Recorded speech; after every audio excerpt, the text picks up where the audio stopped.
Welcome to the next video.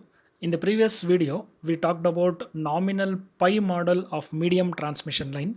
There is another configuration for medium transmission line which is nominal T model. It is called nominal T model because it looks like a shape T. It looks like T shape here. You can see, unlike the previous case, the total capacitance here is said to be lumped or concentrated at the midpoint of the line, and impedances are divided into two on either half of the sides. So you are having Z by 2, half of the impedance is here, the other half of the impedance is here, but the capacitance is in between. Here you are having sending end, here you are having load, and the circuit parameters remain the same. Sending end voltage, sending end current, current through the capacitor, receiving end current, and then receiving end voltage. Now when we have to analyze the performance of nominal T model of medium transmission line, again we go by the same approach. First we try to apply KCL at point A. So please listen to this carefully. Applying KCL at this particular point, this gives me IS is the current entering this A, IC and IR are the currents leaving this point A. So IS should be equal to IC plus IR. So IS is equal to IC plus IR. That is the first step. Then I am interested in expressing IC in terms of voltage. So in the last session itself I have told you current can be expressed as product of admittance and voltage. So IC is nothing but admittance Y into VC. So IC is taken as Y into VC plus IR is written as it is. Now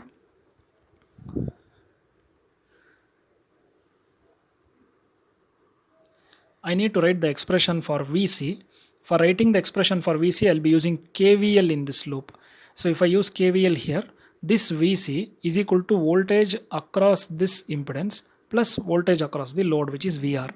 So voltage across this is given by current into impedance, that is IR into Z by 2 plus receiving end voltage VR plus IR. The second term is left out as it is. Now I try to split this brackets and rearrange it in such a way that it is a coefficient of VR and IR. So IS will be equal to YVR plus 1 plus YZ by 2 into IR. So I have finished writing the expression for IS. Next I will be writing the expression for VS. So now coming to VS, I'll have to apply KVL in this particular loop. So if I apply KVL in this loop, your VS should be equal to voltage across this impedance plus VC. So I'll be writing IS into Z by 2 plus VC. IS is the current flowing through this, so IS into Z by 2 plus voltage across the capacitor VC. So now here the task becomes easy. In place of IS, I already have derived the expression for IS here. I'll use this entire expression here, multiplied by Z by 2, I'll retain it as it is, plus VC. VC also already we have used. VC we have substituted as IR Z by 2 plus VR. I am putting it here. Then simplifying this term, you can see step by step it is being simplified. And finally, I'll try to group it in terms of VR and IR as coefficients. So I'll be left out with VS is equal to 1 plus YZ by 2 VR plus Z into 1 plus YZ by 4 into IR. You can just go through this simplification. Now I will be writing the expression for VS, I will be writing the expression for IS together. So here you can see VS is equal to 1 plus YZ by 2 VR plus Z into 1 plus YZ by 4 IR, and IS is equal to YVR plus 1 plus YZ by 2 into IR. So if you compare this equations 1 and 2 along with standard expression, if you I write this in matrix form, it will be similar to this. Standard expression is VS IS on the left hand side. Right hand side you are having two matrices A, B, C, D, VR, IR. So if we just compare this with the standard expression, this part is A, this part is B, this is C, and this is D. So A and D are equal to 1 plus YZ by 2. B is nothing but Z into 1 plus YZ by 4, and C is equal to Y. So we have found the ABCD constants for medium transmission line T model. Then as usual, regulation. Formula for regulation is VS minus VR by VR into 100. Losses are given by, see, generally the expression for loss is I square R. But here you are having the impedance is being split into two. Here you are having R by 2, here you are having R by 2, but the current flowing in this part is IS and the current flowing here is IR. So it will be IS square into this resistance plus IR square into this resistance.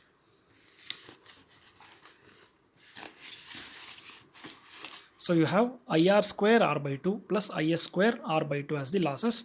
Efficiency, output by output power plus losses into 100. Now comes the phasor diagram. I'll be explaining this phasor diagram step by step.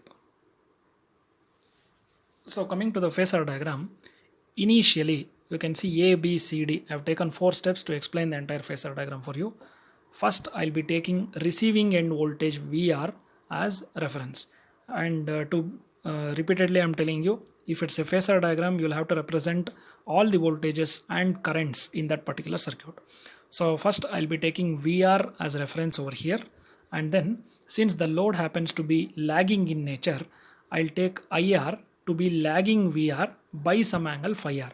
Ideally it should be 90 degrees, but in the practical circuit we don't know whether the load is ideal or not. It is not ideal, so practically it takes some acute angle acute angle phi r, where IR lags this VR by phi r.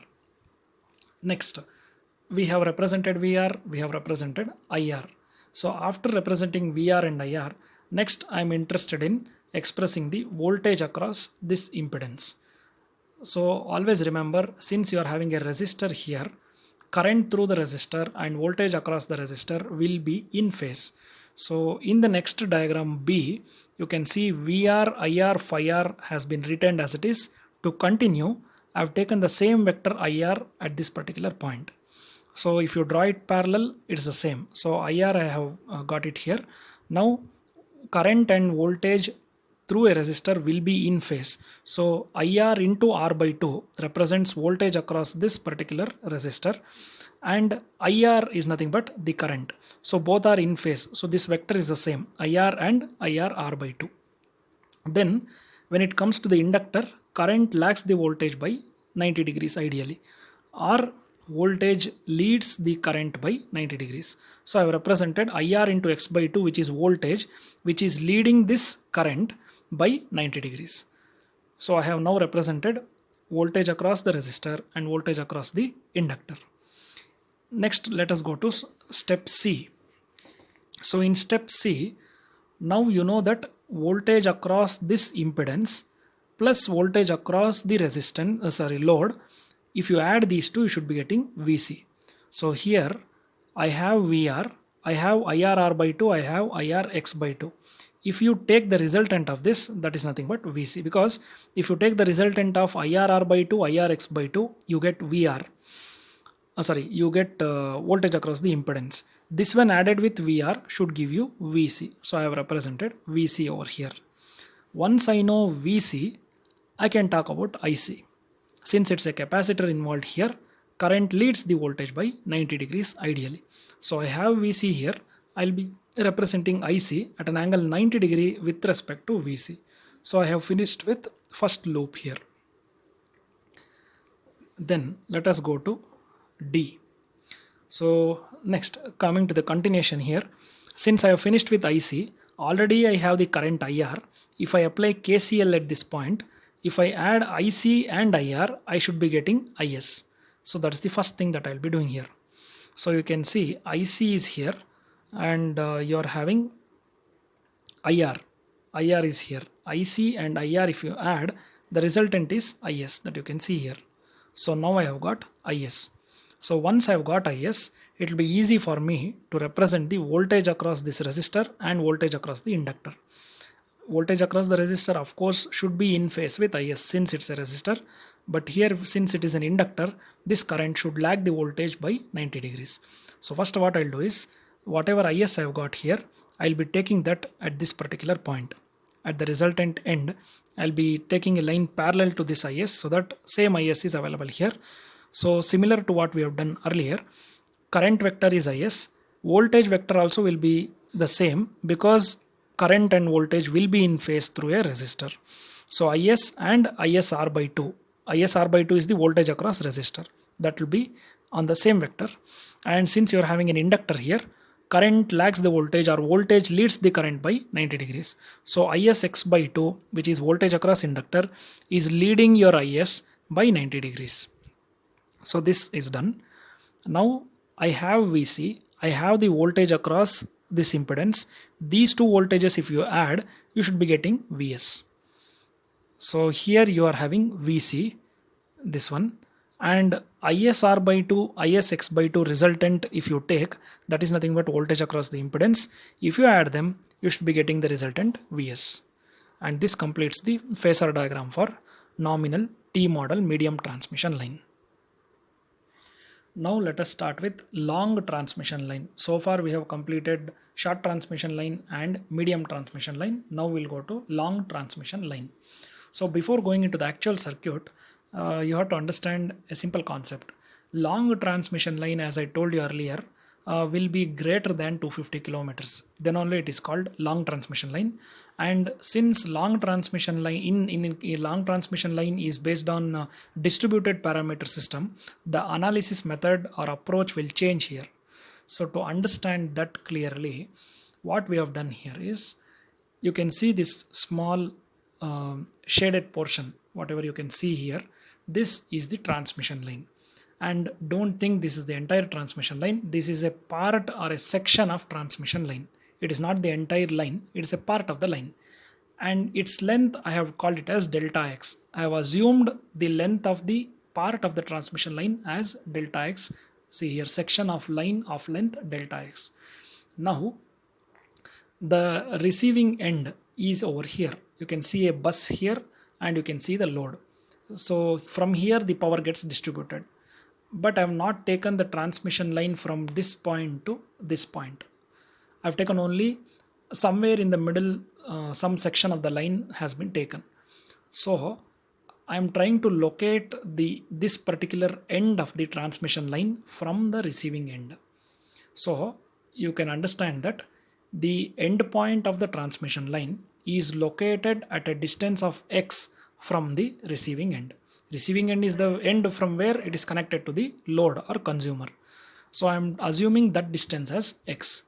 Now the length of the transmission line I have assumed as delta x. So this particular end of the long transmission line is located at a distance of x plus delta x from the receiving end. See, the other end of the line is located at a distance of x from the receiving end. Length of the line is taken to be delta x. So obviously distance from this point to receiving end should be x plus delta x. That is being represented here. Now we come to the actual circuit.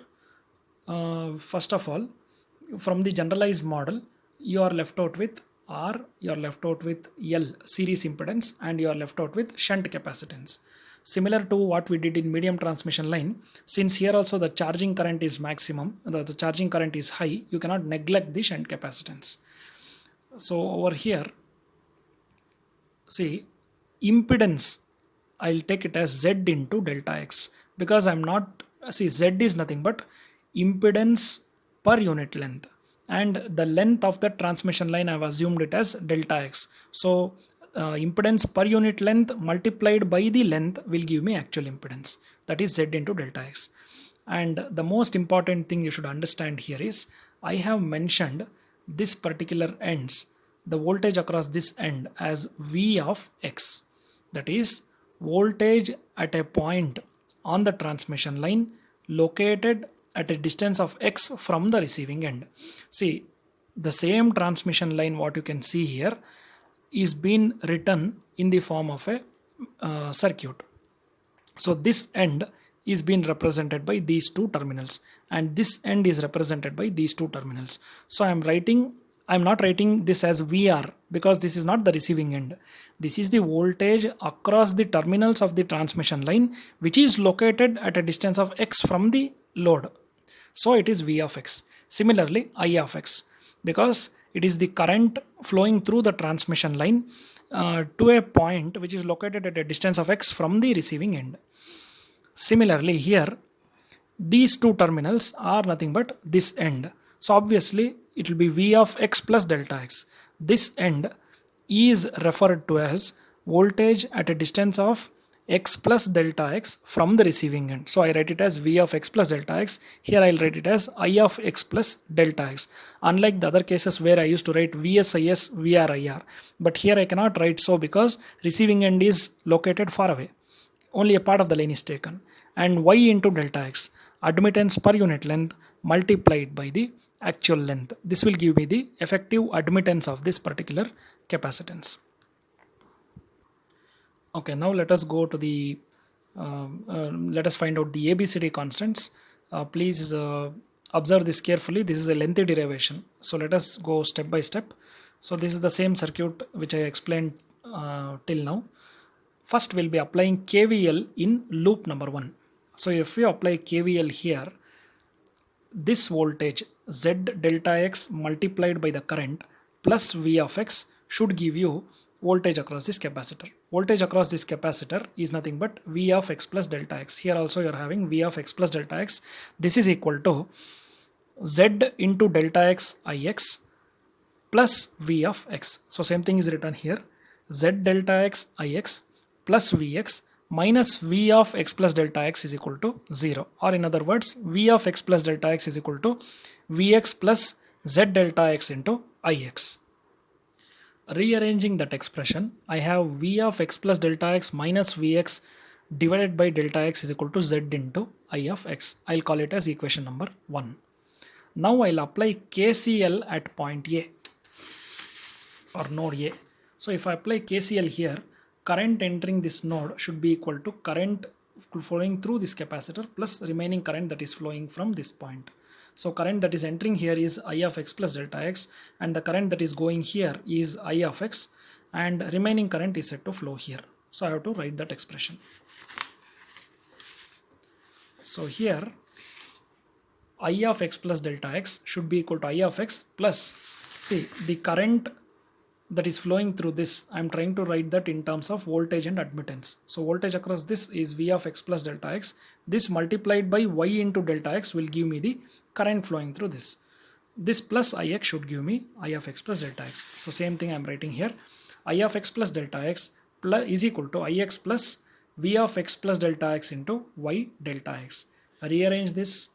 I of x plus delta x minus Ix divided by delta x should give me Y V of x plus delta x. Call it as equation number 2. And in mathematics you studied from derivative of first principle, f dash of x gives me limit of h tends to 0, f of x plus h minus f of x by h. So this expression can be replaced by first derivative of a function of x, f of x. So there is a similar thing happening here. In our expression, you can see, coming to the first equation, it is V of x plus delta x minus V of x divided by delta x. Compare this with this. So you are having, in place of x, you are having x. In place of delta x, you are having h. So it is similar to this. In this particular case, it can be replaced by f dash of x. So same thing I am doing here. So this can be replaced by first derivative of the function V of x. So instead of writing V of x plus delta x minus V of x divided by delta x, I'll be writing it as d of V of x by dx, first derivative. Only thing is I had applied limits delta x tends to 0. Then only it will match with this. So in place of this, see, in place of this, I am writing it as first derivative of V of x. So that is nothing but dvx by dx. RHS will be retained as it is, which is z into I of x. So it is retained as it is, you can see here. Coming to the second equation also, same thing will be done. I of x plus delta x minus Ix divided by delta x with delta x tends to 0 can be replaced by first derivative of I of x. If you compare with this, you can understand. Here, f of x plus h minus f of x by h can be replaced by f dash of x. So this is f, this is x, f dash of x. So f dash of I dash of x, that is first derivative of I of x, that is nothing but dix by dx is equal to, RHS part will remain the same. So you can see in the RHS part we are having y into v of x plus delta x. So y into v of x, because delta x tends to 0 we have taken, so it is y of v into x. So these are equations 3 and 4. For equation 3, I'll be taking another derivative. I'll be taking derivative for that. I'll differentiate that once again. So I'll be getting d square v of x by dx square is equal to z ix I had, so it becomes z d of ix by dx. I'm just differentiating that equations once more. So next I'll rearrange it. So d square v of x by dx square minus z di of x by dx is equal to 0. This is a second order differential equation. Now this complicated second order differential equation, when you solve mathematically, anyway we are not going to solve it, we'll be getting a generalized expression v of x is equal to a1, some variable a1 into e to the power of gamma x plus a2 e to the power of minus gamma x, where gamma is nothing but root of y into z. Y is admittance, z is impedance, you know that. Then whatever I'm getting here, again I'll take the derivative of this. Again I'll be differentiating equation 5. If I differentiate this, I'll be getting dv of x by dx is equal to see, a1 e to the power of gamma x will be gamma a1 e to the power of gamma x. Similarly here it will become minus a2 gamma e to the power of minus gamma x. I just have to differentiate this. And again gamma a1 e to the power of gamma x minus a2 gamma e to the power of minus gamma x is equal to z into ix. The reason is, you know that dvx d of vx by dx in equation 3 is z of ix. You just have to refer equation number 3. dvx by dx is z of ix. So I am putting it as this expression is equal to z into I of x. From this I'll try to get the expression for ix. Rearrange this, get the expression for ix, I of x. That is your equation number 6. And here in the denominator I have called it as zc, which is impedance z divided by gamma. It is called as characteristic impedance. Now I'll be applying the boundary condition. Boundary condition, that is x is equal to 0. So what we understand by boundary condition, I had told you that it is located at a distance of x. The receiving end is located at a distance of x from the other end of the transmission line. Now if I apply the boundary condition, I'll make x is equal to 0 such that if x is 0, automatically this end itself will be taken as receiving end. So if you apply boundary condition x is equal to 0 in equations 5 and 6, so this is your equation 5, this is your equation 6. If you apply that, just you would have to substitute x is equal to 0 here. E to the power of 0 means it becomes 1. Here also it becomes 1. So your v of x will become receiving end voltage VR, because there is no distance now. I of x is nothing but IR. So on the taking equation 5, this will be VR is equal to A1 plus A2. IR will be equal to A1 minus A2 divided by ZC. So now the equation has become simpler. VR is equal to A1 plus A2. IR is equal to A1 minus A2 divided by ZC. Now we'll have to solve these two equations in order to get A1 and A2, because A1 and A2 are the variables that we need to find. So A1 plus A2 is equal to VR, and here A1 minus A2 is equal to IR into ZC. So A1 plus A2 is VR, A1 minus A2 is ZC into IR. Solve this, I'll be getting the expressions for A1 and A2. Now this A1 and A2, whatever you have got, has to be resubstituted in equations 3 and 4. So let us get back to equations 3 and 4. So this was our expression. Just a minute. So these A1 and A2 will be substituted in equations 5 and 6. Your equation 5 was v of x is equal to A1 e to the power of gamma x plus A2 e to the power of minus gamma x. So in place of A1, whatever I've got, I'll substitute in place of A2. Similarly, equation 6 is A1 e to the power of gamma x minus A2 e to the power of minus gamma x divided by ZC. So I'll bring A1, A2 here. So now we'll come back to that. So equation 5, in place of A1 I am putting here, this is in place of A2, and this will be simplified. And when I am simplifying, I'll see to that I'll group it in terms of VR and IR. You can split this brackets and you can get this expression. Then e to the power of gamma x plus e to the power of minus gamma x divided by 2 can be written as cos hyperbolic function of gamma x mathematically into VR. Here you are having zc into e to the power of gamma x minus e to the power of minus gamma x by 2 can be written as sine hyperbolic function of gamma x. So this is what you will be getting, which is equation number 7 when you substitute a1 and a2 in equation number 5. Next we are left out with substitution of a1 and a2 in equation number 6. Here also I am substituting a1, a2, again rearranging this. I'll be getting sine hyperbolic gamma x divided by zc as a coefficient of VR, and as a coefficient of IR I am getting cos hyperbolic gamma x into IR. So the main thing that you have to remember here is e to the power of gamma x plus e to the power of minus gamma x by 2 can be written as cos hyperbolic gamma x. E to the power of gamma x minus e to the power of minus gamma x by 2 can be written as sine hyperbolic gamma x. So now we have expression number 7 and 8. We are left out with comparing this 7 and 8 with the standard ABCD constant expression. So I have rewritten that V of x and I of x. Compare this with standard expression, sending end voltage, receiving end voltage, A, B, C, D, VR, IR.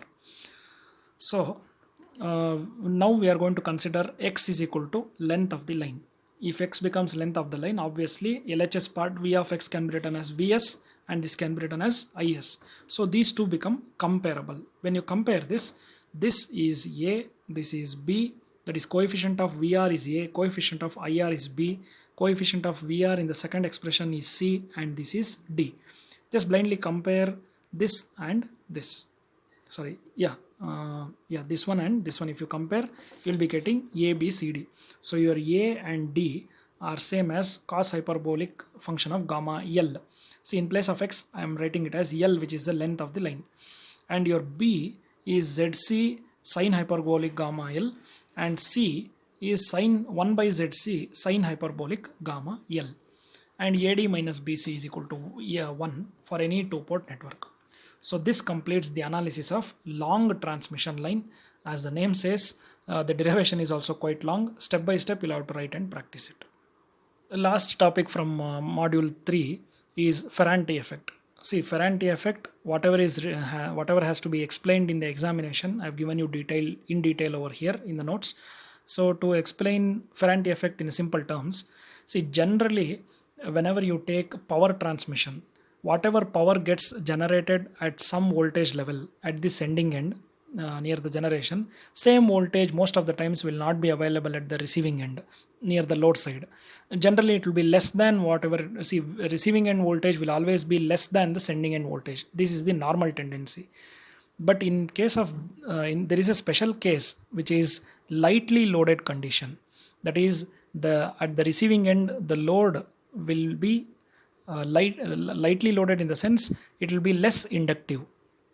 So whenever it is less inductive, the receiving end voltage will be greater than sending end voltage. Sending end in the sense at the generation side, whatever voltage you have will be lesser when compared to voltage at the receiving end. That effect is called as Ferranti effect. Practically, I repeat once again, practically receiving end voltage will always be lesser than sending end voltage. But if the reverse happens, it is called Ferranti effect. Receiving end voltage will be greater than sending end voltage. It is called as Ferranti effect. Same thing is explained here. And how to reduce the Ferranti effect? Rise in voltage is always proportional to square of length of the line. So this is the, so as the voltage rises, as the length of the line increases, rise in voltage also will reduce. So if you take a long transmission line, automatically Ferranti effect will reduce. And then in order to compensate this Ferranti effect, we'll be including shunt reactors. That is, we'll be including inductors in parallel at the receiving end, so that if there is excess reactive power, then only voltage will be high. To consume or absorb that excess reactive power, will be including an inductor in parallel. They will absorb the excess reactive power, thereby the voltage comes to normal value. Always remember, whenever the reactive power supply is higher, the voltage will be high. If the reactive power consumption is higher, voltage will be low. always reactive power generated should be equal to reactive power drawn by the load. If this balance is disturbed, voltage will either increase or decrease. So if the reactive power consumption is greater than generation, voltage will reduce. On the other hand, if the reactive power generated is higher than reactive power consumed, voltage will increase. So that is what is happening here, which is Ferranti effect. And Ferranti effect is a theory question in your examination. So this finishes with your module 3 theory content. Next we'll have to go to the problems in module 3.